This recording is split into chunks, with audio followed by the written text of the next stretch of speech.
How to remove bad reviews from a Google My Business. Removing bad reviews from a Google My Business profile can be challenging as Google does not provide a direct delete option where you can delete your bad reviews from your business profile.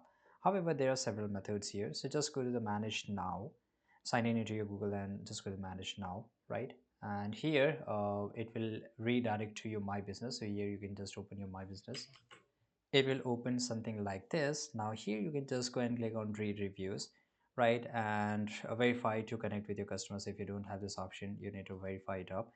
Now locate the review you wish to address and click on the three vertical dot next to it.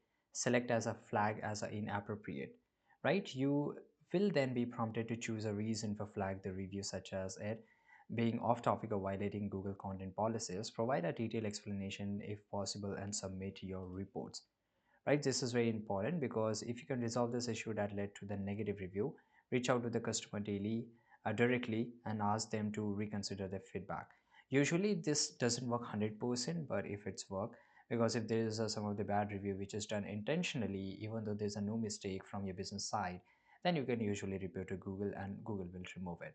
But if you want to delete it, unfortunately there's a no such option where you can delete any of the reviews or edit it, right? That's why there's a lot of values of the Google reviews, because nobody can delete this stuff here. Thanks for watching.